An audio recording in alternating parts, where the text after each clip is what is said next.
Otep à tous, bonjour à tous, c'est avec grand plaisir que je vous retrouve aujourd'hui pour un nouveau cours. Qui dit nouveau cours dit bien évidemment nouveau sujet. Aujourd'hui, le sujet d'aujourd'hui est la chute de Kemet et la Renaissance africaine. Leçon d'histoire pour le futur. Alors tout d'abord, comme d'habitude, il faut évidemment éplucher un peu tout ça et voir dans quelle mesure ce sujet peut être l'objet de différentes objections. La première des objections qui nous vient à l'esprit est une objection traditionnelle. Est-ce que étudier la chute de Kémet, à savoir de l'Égypte antique, événement très ancien dans l'histoire de l'humanité, est-ce que c'est pas une façon de vouloir échapper à ce présent compliqué fait de pandémies, d'arrêt de l'activité économique, de menaces sur nos emplois, de violences policières, et j'en passe, pour nous réfugier dans un monde de bisounours qui serait l'histoire bénie de l'Égypte antique où nous étions des rois et des reines. Eh bien non, pas du tout. C'est pas du tout ça. Comme le disait Cher Anta Diop, il faut étudier l'histoire non pour s'y complaire, mais pour y puiser des leçons, et c'est justement le but du cours d'aujourd'hui. Alors, tout d'abord, la spécificité de l'histoire de l'Égypte antique, et ce sera la première partie de notre intervention. La première partie, je dirais même, de notre intervention porte sur l'ancienneté, je dirais même l'antériorité de l'histoire africaine, parce que l'humanité étant née en Afrique, l'humanité moderne, c'est tout de même 195, entre 195 000 et 200 000 ans avant notre ère, attestation de l'humanité moderne en Afrique, de la présence de l'humanité moderne en Afrique, à savoir l'Homo idaltu,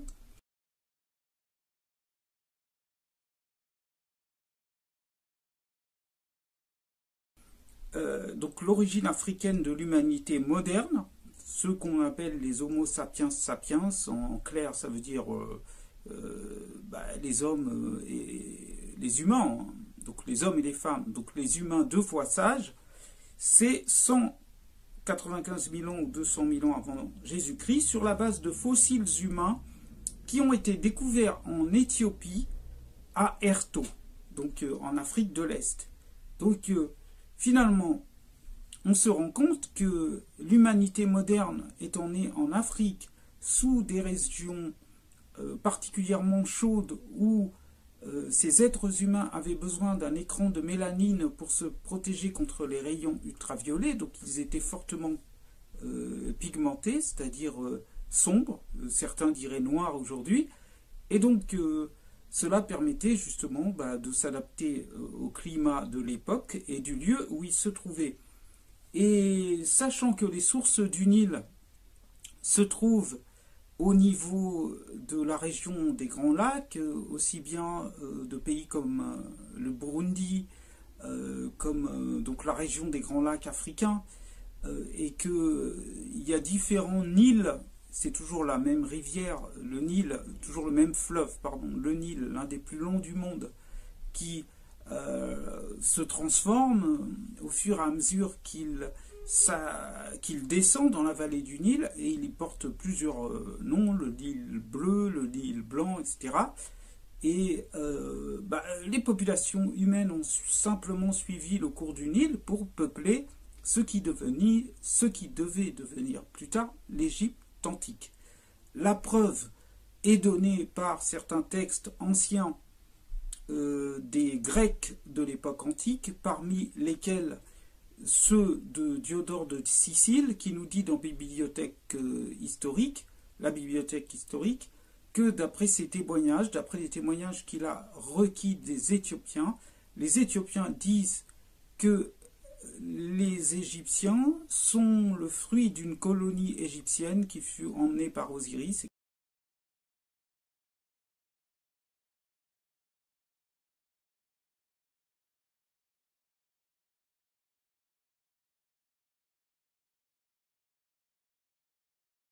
etc. Et que c'est des Éthiopiens qu'ils tirent la plupart de leurs lois comme la possibilité d'honorer la divinité. Et donc les Éthiopiens seraient les inventeurs, d'après Diodore de Sicile, des cultes religieux, de la façon qu'on avait d'honorer les différentes divinités. Et donc on voit clairement que là se profile à l'horizon l'origine éthiopienne, éthiopienne des anciens Égyptiens. Donc origine éthiopienne, qui dit origine éthiopienne dit bien sûr origine africaine. D'autre part, d'après l'égyptologue français Émile Amélino, ce sont les Anous. Les Anous qui sont le peuple souche qui est à l'origine de textes anciens de l'Égypte pharaonique, parmi lesquels celui du livre des morts. Et dans le livre des morts de l'ancienne Égypte, on parle notamment de la divinité Osiris, qui règne sur le royaume des Ankou, c'est-à-dire des morts qu'on appelle dans la langue égyptienne les Ankou, c'est-à-dire les vivants. Et Osiris serait justement un Anou, donc il serait issu de ces peuples du sud. Et d'ailleurs Osiris est représenté sous les traits d'un Africain. Il suffit d'aller au musée du Louvre aujourd'hui et pour voir une magnifique statue d'Osiris où il ressemble vraiment à un ancêtre africain avec le phénotype africain. Et d'ailleurs il a une attitude tout à fait bienveillante. Donc, donc Osiris était appelé aussi dans les textes égyptiens Kem-Our.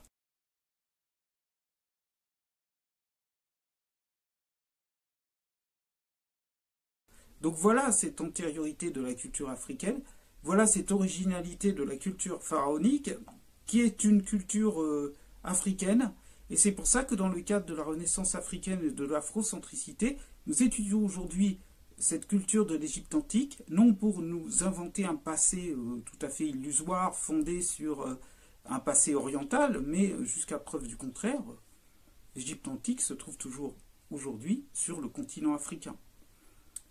Et donc, ce qu'il y a de particulier aussi dans cette culture de l'Égypte antique, c'est son extrême longévité.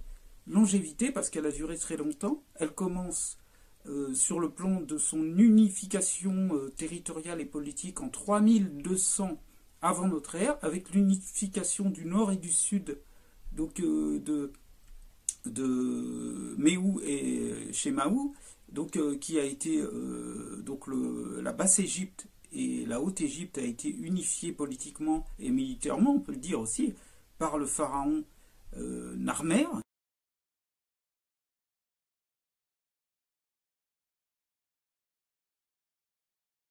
Dont il existe un visage sculpté, donc un buste sculpté en calcaire qui se trouve au musée Petrie, à Londres.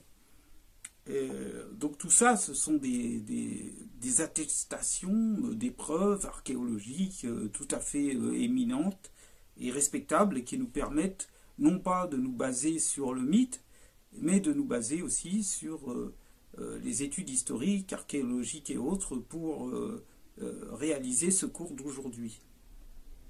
Donc la longévité de la culture et de la civilisation pharaonique, qui commence en 3200 avant notre ère, sur le plan de son unification, et se termine en 332 avant notre ère toujours, avec l'invasion de l'Égypte antique par le Macédonien, donc Alexandre le Grand, qui met un terme effectivement de façon définitive à l'indépendance de la civilisation pharaonique. Alors justement la question qui se pose, comment une civilisation qui a pu perdurer de façon aussi longue, enfin qui a pu durer de façon vraiment de façon très longue pendant toute cette période de temps, a fini aussi par rentrer en décadence et par s'effondrer.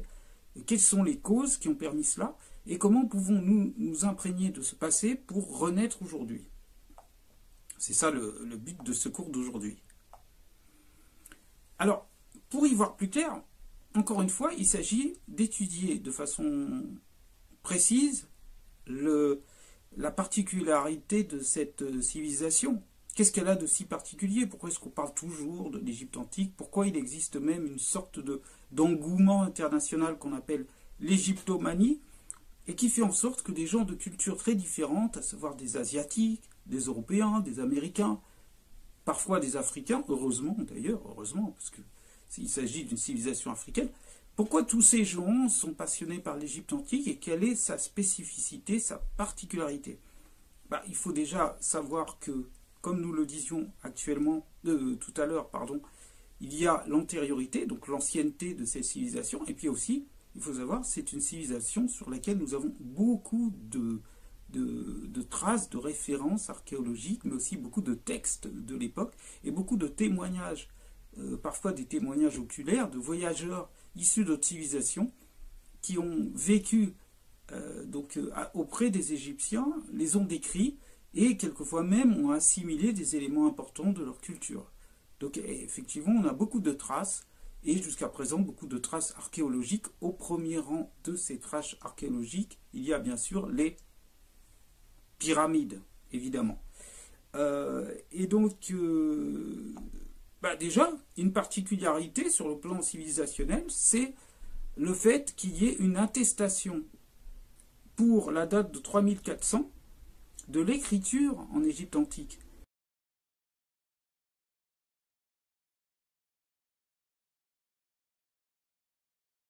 C'est-à-dire ce qu'on appelle les Médounétchères, ce qu'on appelle, influencés que nous sommes par la langue grecque, les hiéroglyphes qui signifient, alors hieros glyphein en grec ancien, ça signifie caractère sacré sculpté, ce qui donne en français le nom hiéroglyphe.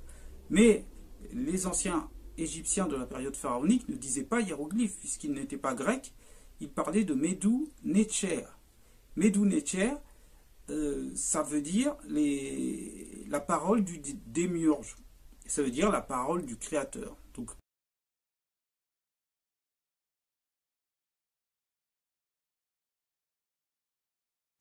évidemment, on peut toujours adapter aujourd'hui à la mentalité d'aujourd'hui et puis de dire que c'est la parole de Dieu. Mais non, il ne s'agit pas de Dieu, il s'agit du Créateur. Parce que Dieu, Deivos, ça fait référence à la lumière du jour.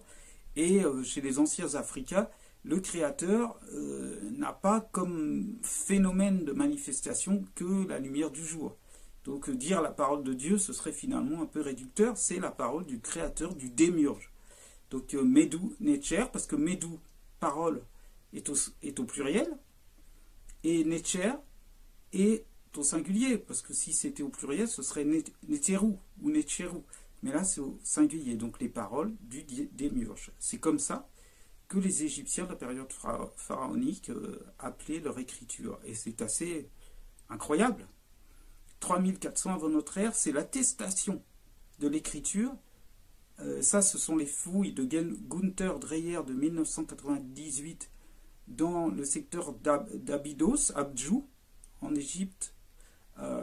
Attestation de l'écriture, mais ça ne veut pas dire qu'avant 3400, il n'y avait pas d'écriture. 3400, c'est le chiffre pour lequel on est sûr qu'il y avait déjà l'écriture en Égypte pharaonique. Donc c'est déjà une bonne raison de s'intéresser à l'Égypte pharaonique. Deuxième raison, c'est une civilisation du symbole. C'est une civilisation du symbole parce que beaucoup de symboles, beaucoup d'allégories, beaucoup de poésie, on retrouve beaucoup de poésie, d'allégories, de contes même dans ces civilisations, qui n'est pas qu'une civilisation matérielle. Alors c'est vrai que vu d'un point de vue occidental, eurocentriste, on a l'impression que finalement on va faire l'inventaire un petit peu comme chez un brocanteur ou un antiquaire de tout ce qu'il y a de riche sur le plan matériel en Égypte antique, et puis on va faire nos courses, et puis on va dire, oh il y a les pyramides, etc., le trésor de Toutankhamon du Nouvel Empire, il pèse lourd en termes de richesse, puisque c'est un trésor, sa tombe est un trésor monumental, etc. Et puis voilà combien ça pèse en termes de richesse, en termes de... Non, bien sûr tout cela est important, mais il faut aussi s'appesantir sur l'aspect civilisationnel. Et l'aspect civilisationnel, c'est des contes, c'est des paroles de sagesse, mais aussi c'est des études mathématiques. C'est une avancée déjà de la médecine à l'époque, c'est plein de choses en fait. Et justement, l'étude de textes anciens dès la fin de l'Ancien Empire permettent de comprendre les différentes vicissitudes qui allaient pouvoir faire en sorte que l'histoire égyptienne n'est pas un long fleuve tranquille, c'est une civilisation stable, certes pendant 300, une dynastie de 30 personnages, 300 rois et reines, mais avec des périodes, parfois des périodes de crise. Et justement, si vous avez un texte comme la prophétie de Néferti,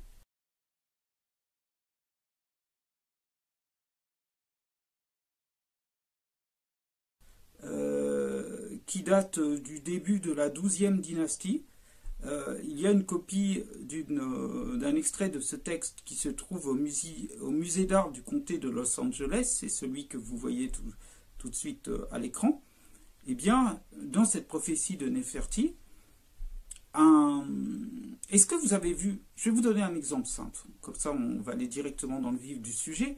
Si vous avez vu déjà le clip de Michael Jackson, Remember the Time, avec comme acteur, c'est un petit film en fait, c'est carrément un film, c'est un court-métrage réalisé par, en tout cas le réalisateur qui avait fait Thriller, je crois que c'est John Landis, en fait non je me trompe, c'est un Kamit qui a réalisé ce clip de Michael Jackson, c'est John Singleton.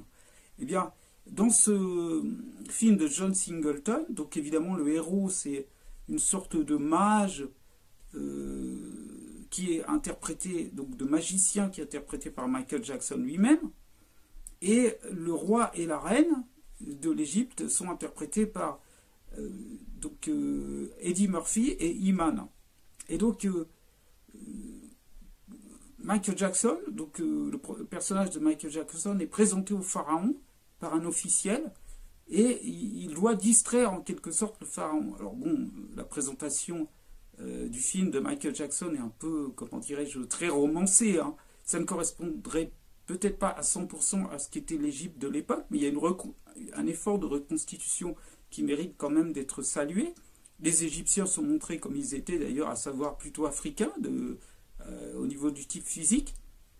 Et en fait, la prophétie de Néferti, c'est une situation assez comparable, où un mage, ou un sage plutôt, est présenté au pharaon, en l'occurrence il s'agit du pharaon Snéfrou de l'Ancien Empire, pour lui dire que son pays apparemment stable pour l'instant sera l'objet de pas mal de vicissitudes dans un futur proche, et qu'en fait, tout sera sans dessus-dessous, que celui qui n'avait rien, ce sera celui qui commandera aux grands. Les grands seront obligés de s'incliner devant devant le travailleur qui n'avait rien, et les étrangers se rendront maîtres du pays, et il y aura la famine, il y aura la disette, et tout sera sans dessus-dessous. La prophétie de Néferti, alors certes, elle est plutôt destinée à nous montrer ce qui allait se passer après la période de Snéfrou, de règne de Snéfrou. C'est une prophétie après coup finalement, c'est un texte littéraire qui a été écrit après la fin du régime de Snéfrou, et où on fait comme si c'était une prophétie avant la lettre. Mais elle nous permet quand même d'en savoir plus sur la future histoire de Kamita, de l'Égypte antique, où il y aura tout un tas de soubresauts politiques, malgré de très longues périodes de stabilité. Donc voilà, l'Égypte antique est un éclairage aussi sur l'histoire de l'Afrique, parce que finalement, ça aussi c'est l'histoire de l'Afrique. Contrairement à d'autres parties du monde comme l'Europe, l'Afrique n'a pas connu des régimes soumis à des révolutions fréquentes et à des chamboulements, des invasions de peuples comme l'Europe occidentale a pu en connaître, avec les invasions barbares qui ont détruit la Rome antique, et puis ensuite des barbares chassant d'autres barbares, par exemple pour ce qui est de la Gaule ou de la France, les Francs succédant aux Gaulois, les différentes dynasties, les différentes invasions, les invasions normandes, vikings de l'ouest de la France, etc. Les changements de paradigme, les guerres continuelles. On peut dire que l'Afrique, et surtout l'Égypte, a connu des périodes plus stables, mais elle n'a pas été exempte de troubles et de guerres. Et justement, la prophétie de Néferti, de l'Ancien Empire, de la 12e dynastie, nous permet de voir ce que l'époque, ce que l'histoire de l'Égypte antique allait être. Mais s'intéresser à l'histoire de l'Égypte antique peut aussi être motivé par d'autres raisons. Parmi ces raisons, il y a aussi le fait de voir dans l'Égypte antique, aujourd'hui, l'Égypte antique un précurseur, ou plutôt de voir l'époque actuelle comme une époque héritière de l'Égypte antique. Parmi cet héritage, il y a le christianisme. Et oui, le christianisme. Tout simplement parce que quand on étudie la Bible, on sait que les Hébreux ont passé 400 ans en Égypte. Alors ça, c'est ce que dit le texte biblique. Le texte biblique n'est pas non plus une référence historique, mais en même temps, c'est intéressant de connaître ce texte pour avoir quelques repères. Et puisque le monde d'aujourd'hui est en grande partie influencé par le monde biblique du fait de la colonisation, et du fait aussi de l'influence qu'a pu avoir l'Empire romain devenu chrétien dans l'histoire antique. Mais l'Empire romain aurait-il été ce qu'il était s'il n'avait pas été jaloux de l'Égypte antique, comme le dit George James dans L'héritage volé, quand il dit la Rome antique était jalouse de l'Égypte parce qu'une fois envahie l'Égypte, malgré le fait qu'elle avait perdu son indépendance, durant la période grecque, mais surtout dans la période romaine, elle continuait encore à irradier de sa culture les jeunes peuples méditerranéens, puisque le culte d'Isis, donc Isis l'africaine, était pratiqué jusqu'en Gaule, dans la Rome antique, et ailleurs aussi. Et donc, le culte de Assata et de Horus a influencé incontestablement le culte dévolu à la Vierge Marie et à Jésus.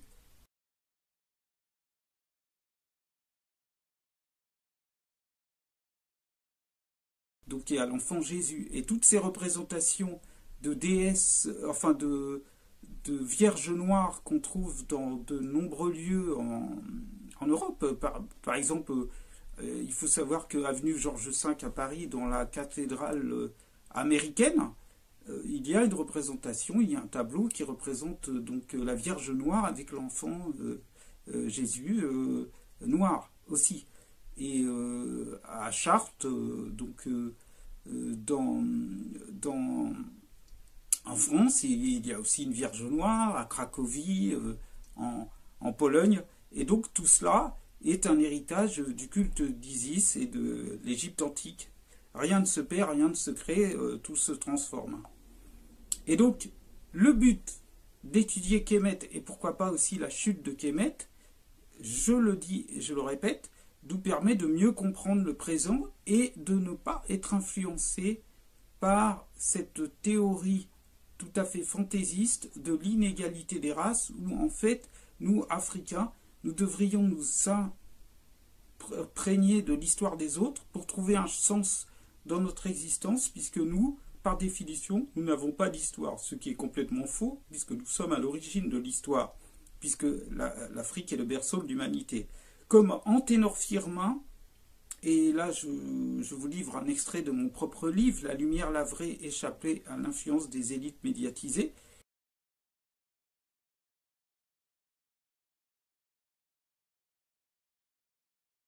Comme Anténor Firmin, je dirais que la théorie de l'inégalité des races est antidémocratique, parce que son existence et sa diffusion annulent d'emblée tout espoir démocratique, puisqu'elle implique que les peuples devraient être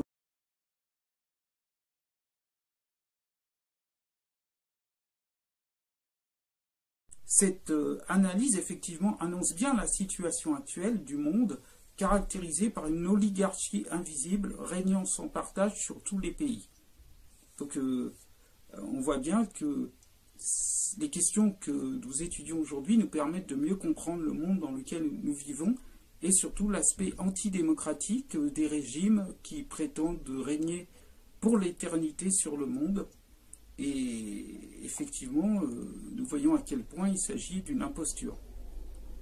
Alors, qu'est-ce que aussi la spécificité de Tamérie? C'est la spécificité géographique, parce que l'Égypte antique, c'est un très très long pays, puisqu'il suit le cours du Nil.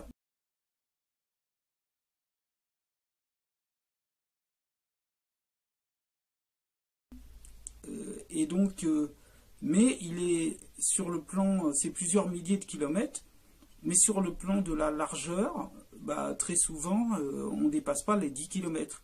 Donc toute l'organisation de la vie se trouve autour du Nil, et ce n'est pas pour rien que le Nil, donc l'aspect, comment dirais-je, l'aspect liquide, le Nil, le fleuve, a effectivement une grande place dans la vie des gens.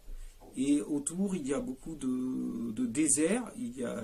Et effectivement, le Nil et les différents oasis permettent une vie et ont obligé aussi les anciens Égyptiens à avoir une certaine ingéniosité dans l'aménagement de l'espace économique pour développer leur société.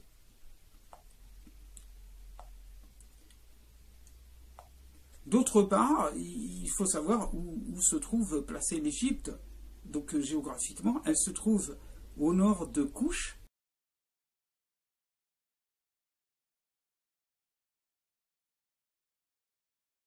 Donc c'est-à-dire de la Nubie antique, de l'Éthiopie des anciens. Elle se trouve à l'est de la Libye. Et puis à l'est, il y a aussi donc la mer Rouge. Et au nord, il y a la Méditerranée. Donc elle est en quelque sorte au carrefour de plusieurs influences possibles, ce qui fait en sorte que les Kamites, les Égyptiens pharaoniques, ont dû lutter longtemps pour sauvegarder donc, leur indépendance. L'Égypte était-elle noire? Encore une fois, nous pouvons répondre par là de façon positive, puisque le Sphinx, tel que vous le voyez à l'écran peint par Dominique Vivant-Denon,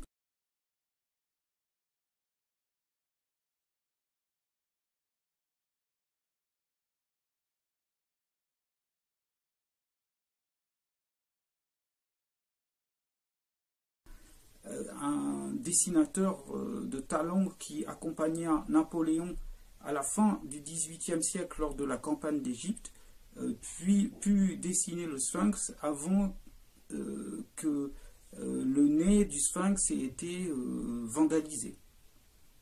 Et donc vous avez donc la peinture de Dominique Vivant-Denon à l'écran, et d'ailleurs au musée du Louvre à Paris, il y a une aile du musée du Louvre pour les antiquités égyptiennes qui est appelée aile Vivant-Denon. Aujourd'hui, certaines équipes qui reconstituent en numérique le visage de certaines célébrités pharaoniques, comme c'est le cas de certaines équipes anglaises, ont reconstitué sur le plan numérique le visage de Néfertiti.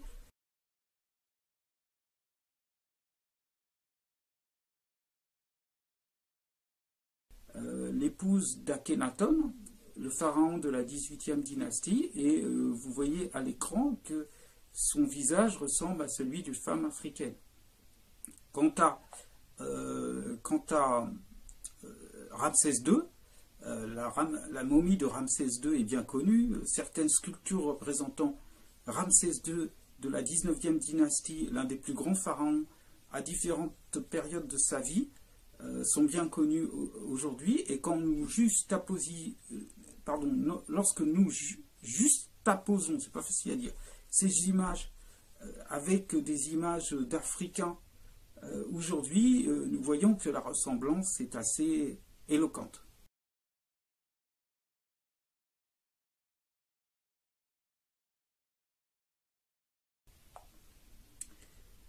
Alors, l'Égypte antique a été très souvent ou parfois envahie au niveau du nord de ce territoire par des populations d'origine asiatique, et dès la période de Narmer, donc dès les premières dynasties, les dynasties Tinites, donc 3200 avant Jésus-Christ, la fameuse palais de Narmer donc, raconte l'histoire de la victoire du roi Narmer sur certaines populations asiatiques au cours de guerres assez assez violente. Et on voit effectivement Narmer prendre possession des territoires et surtout vaincre les Asiatiques et faire l'unité du pays. Et donc ces Asiatiques par moments occupaient une partie du delta et à différentes périodes de l'histoire égyptienne, ce fut le cas. Quand je parle d'Asiatiques, je parle de proches orientaux. Alors, quelles sont aussi les particularités de la civilisation égyptienne? Si on voulait être très simpliste, et je pense que dans des cours comme celui-là, où on veut faire de la vulgarisation, il faut le faire.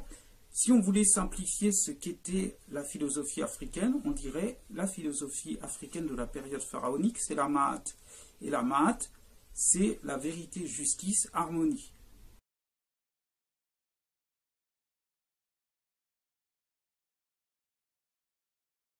Et toutes les activités de l'Égypte antique, tous les domaines d'activité étaient régis par la notion de Ma'at.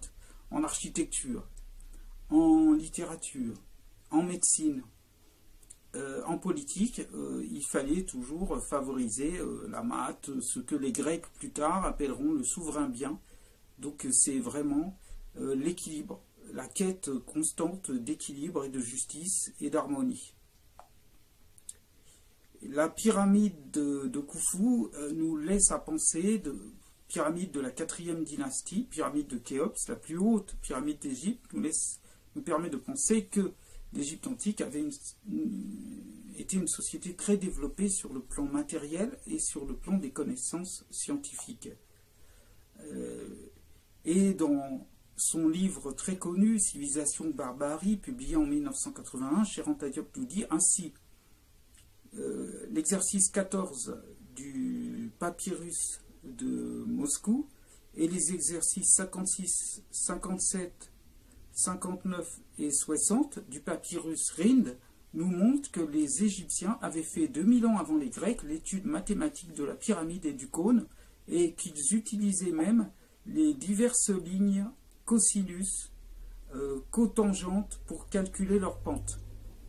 Donc on voit que sur le plan matériel, c'est une civilisation qui était très avancée et c'est pour ça que ça fascine le grand public et beaucoup de chercheurs à l'époque moderne encore aujourd'hui. Mais, comme le dit Michel Onfray, le philosophe français Michel Onfray, toutes les civilisations sont mortelles. Et heureusement ou malheureusement, la civilisation de l'Égypte antique ne pouvait pas déroger à ce principe.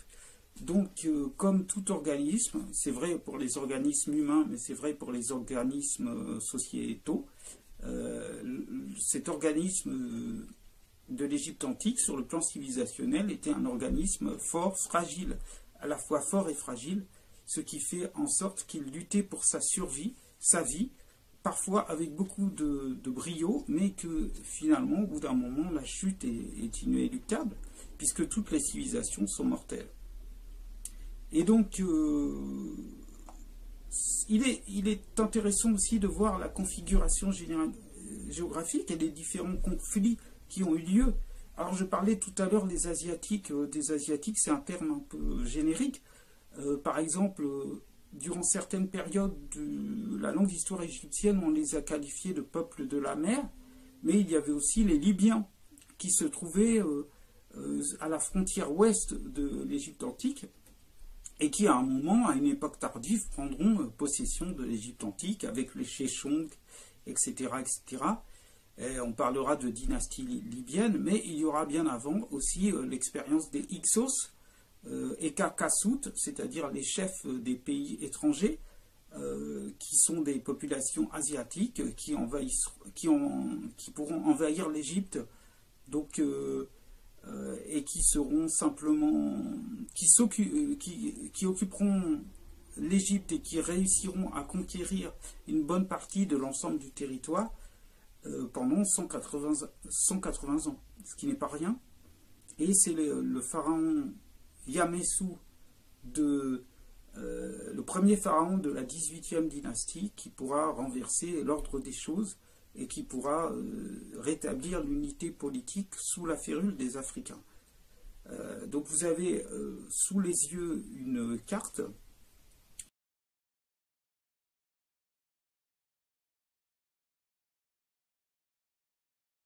qui représente les différentes puissances géographiques et politiques de l'époque qui entouraient l'Égypte et qui faisaient en sorte qu'à une certaine période de l'histoire, l'Égypte ne pouvait pas être tranquille puisqu'elle devait défendre ses frontières et parfois même, puisque la meilleure des défenses c'était l'attaque, on le voit notamment sur Ramsès II, l'Égypte deviendra à son tour un pays impérialiste.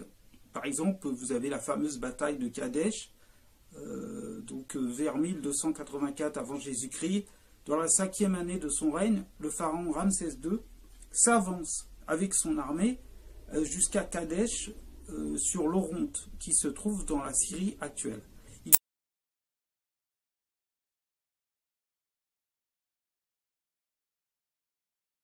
Il veut imposer sa domination sur le Levant, mais voilà que se présente le roi hittite Mutawalli II avec une puissante coalition de tous les peuples d'Asie mineure. Au terme de 2 jours d'un combat, les deux armées se retirent sans vainqueur ni vaincu. Les souverains signent peu après une paix de compromis pour faire face ensemble à un nouveau venu, le royaume de Mitanni, à cheval sur la Syrie et l'Irak actuel. Donc au fur et à mesure de l'histoire, de nouvelles puissances surviendront en Asie et viendront challenger la puissance égyptienne. Mais les Égyptiens pourront tenir bon avec différents souverains qui s'avéreront être de véritables stratèges militaires. Nous avons le souverain Minepta aussi, qui règne de 1213 à 1203 avant notre ère, qui sera lui aussi un grand stratège militaire et qui connaîtra de nombreuses victoires. Tout cela nous amène au paragraphe 6, au chapitre 6, les causes externes de la chute de Tamérie. Donc les causes externes, c'est la montée en puissance au fur et à mesure qu'on avance dans l'histoire. C'est le fait que de nouvelles puissances viennent challenger l'Égypte antique. Exemple, l'une des plus éminentes d'entre elles, c'est la puissance assyrienne. Quand le grand sèche, le grand professeur Runoko Rashidi nous parle des Assyriens, dans son livre « Histoire millénaire des Africains en Asie », il décrit l'armée assyrienne comme une armée vraiment redoutable, et la tactique de guerre des Assyriens, c'était de tout détruire. Quand ils prenaient possession d'un territoire et qu'ils étaient vainqueurs à l'issue d'une guerre, ils détruisaient tout. Et donc, on peut comparer l'armée assyrienne de cette époque à l'armée américaine, avec sa stratégie consistant à détruire des territoires entiers sous des tapis de bombes et ne laisser que des ruines fumantes. Eh bien, à l'époque, toute proportion gardée, la machine de guerre assyrienne, c'était ça. Et quand en 663 ou 664, la ville de Thèbes, donc finalement, la ville de Thèbes pour les Africains de la période pharaonique, c'était comparable à Rome, aujourd'hui la ville sacrée pour les catholiques du monde entier. Eh bien, quand cette capitale spirituelle des Noirs fut mise à sac par les Assyriens en 663, effectivement, il y aura un premier choc psychologique pour les Kamites, parce qu'ils verront à quel point leur civilisation peut être mortelle. Alors, quels sont les différents peuples qui occupaient ces territoires à l'époque? Justement, ces différents peuples, nous les connaissons notamment avec les livres de Cheikh Anta Diop, et plus particulièrement Nation nègre et culture. Et il y avait donc sur la stèle de Ramsès, sur la stèle qui se trouve dans le tombeau de Ramsès III, un grand conquérant aussi d'ailleurs, les différents peuples. Et donc nous avons l'Égyptien, qui est représenté comme un noir africain. Nous avons sur ces, donc ce sont les Rémétous, donc les hommes par excellence, les Égyptiens. Nous avons l'Européen, et nous avons aussi donc le Nubien, donc les Néhésiou, ceux qui marmonnent des incantations, et nous avons aussi les Sémites.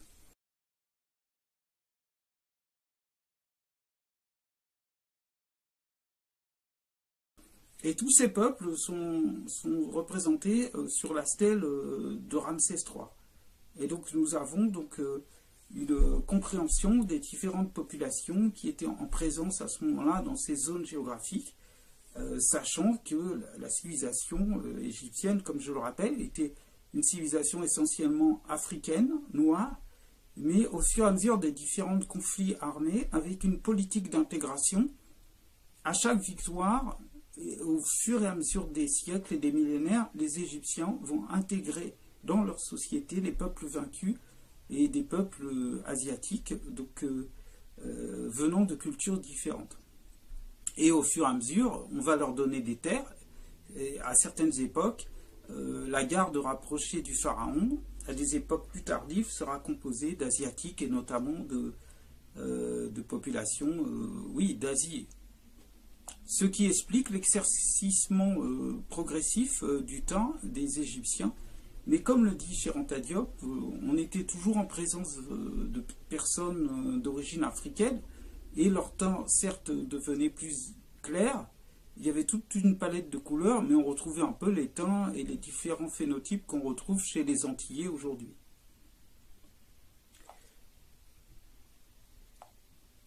Alors, les questions qui se posent sont celles liées bien sûr à la Renaissance africaine. Comment nous inspirer de ce passé grandiose, à la fois grandiose et tourmenté pour avoir les bases de notre Renaissance africaine aujourd'hui. Nous avons des personnages tout à fait éminents comme Pianki, le pharaon de la 25e dynastie nubienne, qui chassera les étrangers qui avaient pris possession de l'Égypte, notamment sous différentes influences. Et Pianki expulsera les traîtres de l'Égypte, et ce sera un souverain venu du sud, et il sera reçu en libérateur dans la ville de Thèbes, qui est en quelque sorte la Mecque des Africains de la période pharaonique, ou la Rome des Africains de la période pharaonique sur le plan spirituel. Et ce n'est pas pour rien que Pianki fut reçu comme un libérateur. Et donc, la question qui se pose, c'est la question de la mauvaise éducation et de la bonne éducation. Parce que la mauvaise éducation, qu'est-ce que c'est? C'est que pendant une partie de la période pharaonique, partie relativement tardive, mais qui commence, il y a déjà un phénomène d'acclimatation des étrangers en Égypte antique à l'époque de la fin de la 19e dynastie. Ça commence déjà à ce moment-là.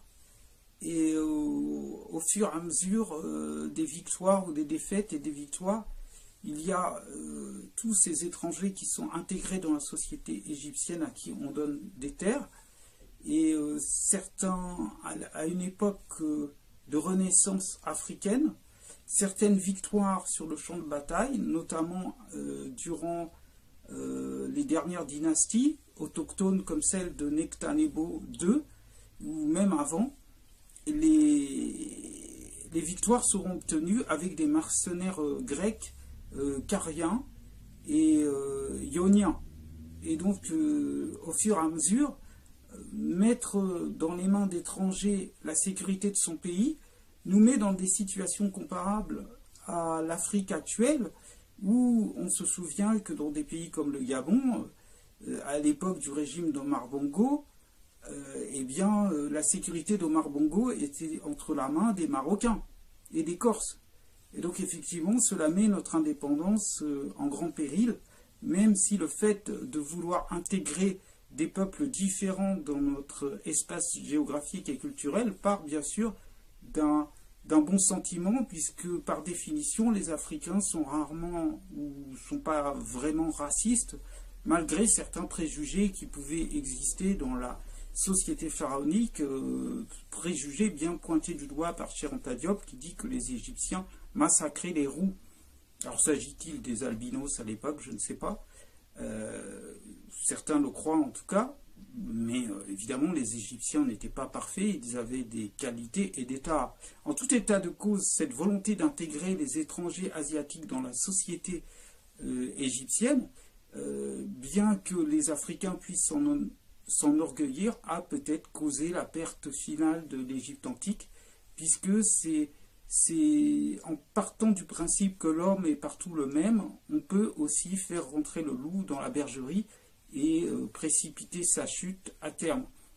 Bien évidemment, les causes de la chute de l'Égypte pharaonique ne sont pas dues simplement à l'infiltration d'éléments étrangers depuis le delta, donc le nord du pays, mais aussi du fait des conquêtes et de la politique d'intégration, mais c'est aussi le fait de la corruption qui a pu régner à un certain moment de l'histoire et du fait que des nomarques, des chefs de régions géographiques voulaient aussi s'émanciper du pouvoir de Pharaon. Et finalement, nous en sommes toujours au même plan aujourd'hui où c'est souvent le culte de la personnalité, l'ego qui prime au détriment d'une stratégie de renaissance africaine. Et on l'a vu aussi à une période plus récente de l'histoire et même dans la diaspora, puisque les rivalités entre W.E.B. Du Bois et Marcus Garvey, qui étaient plus le fait, à mon avis, de Dubois que de Garvey, ont empêché aussi la réussite d'un grand mouvement comme celui qui avait été enclenché par Marcus Garvey, idem dans les années 60 de notre ère, 1960, avec la création de l'entité, donc la fusion géographique entre le Sénégal et le Mali, et le fait qu'une volonté panafricaine aussi soutenue par Kwame Nkrumah ait été battue en brèche par des leaders soucieux de leur petit territoire et de leur petite indépendance, pourtant sous influence française, des gens comme Léopold Senghor ou Félix Houphouët-Boigny. Donc cette question de l'histoire ancienne de Kamita, de l'Égypte antique, nous permet de nous interroger sur le sens de notre histoire et du choix que nous devons faire entre la Ma'at, donc l'harmonie, ou Isfet, le désordre. Et souvent, une volonté de cosmopolitisme peut provoquer le désordre puisque nous intégrons certaines populations qui n'ont pas le même agenda que le nôtre, bien que certains éléments de ces populations s'avèrent être fidèles à la couronne égyptienne, mais malheureusement, nous avons beaucoup péché par manque de réalisme et aussi par égoïsme et par ces flétrissures de l'ego qui font en sorte que plutôt que de construire un avenir collectif et grandiose, nous préférons être chefs d'un petit département. Donc voilà, quel était le but aujourd'hui, consistant à étudier l'histoire ancienne de l'Égypte antique, l'histoire de la chute de l'Égypte antique, comprendre le passé pour mieux voir quelles sont les racines du futur et de notre renaissance. Nous espérons vous avoir éclairé à ce sujet et nous vous donnons rendez-vous pour de prochains cours sur des sujets qui, j'espère, vous passionneront. Hotep, à très bientôt.